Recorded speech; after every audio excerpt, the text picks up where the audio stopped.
Ayun guys, dito lang kami sa tabi ng bahay. So, Taay.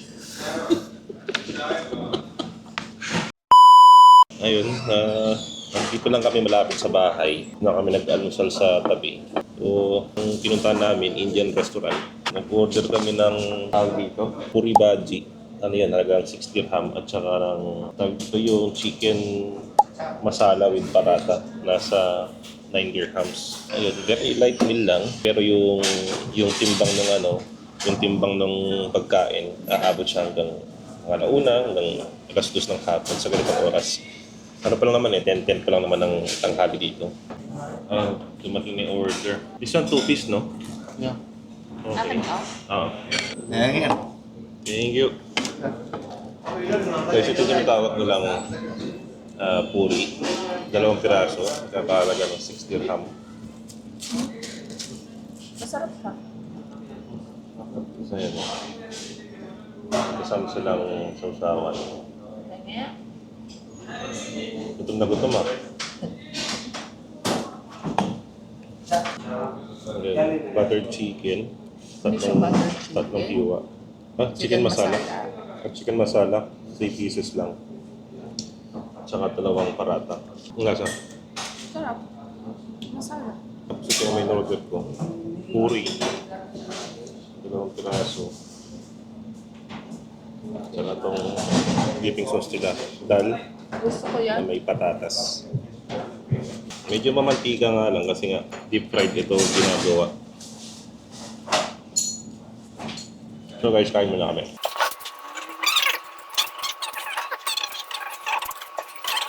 Two chai, 1 chai normal, 1 chai less sugar. Less sugar? Thank you. Thank you. Guys, ito naman yung tawag nilang chai.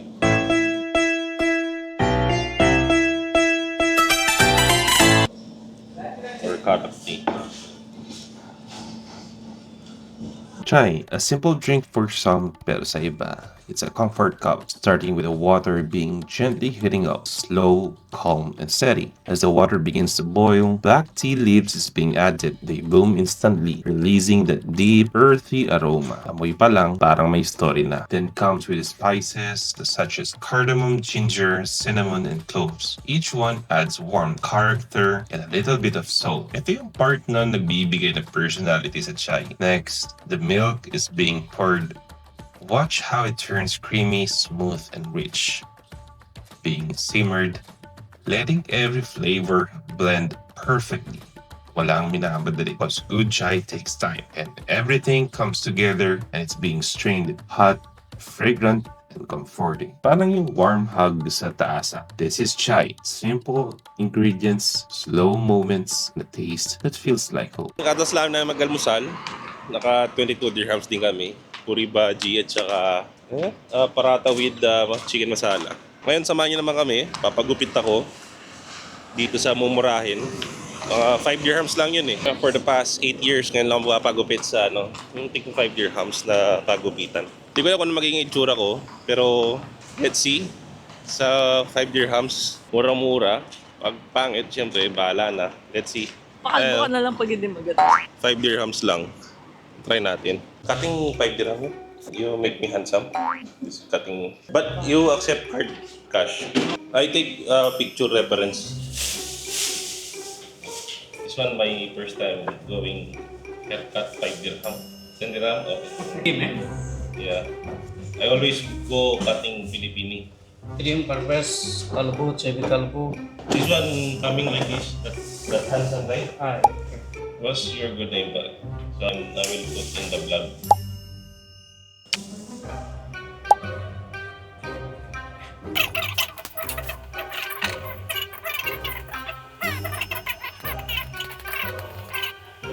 Helicopter, helicopter, Official making just change the para very handsome, no? Wife giving problem after. Ano masabi mo sa gupit ko naman? Okay lang. Tao ka pa rin naman.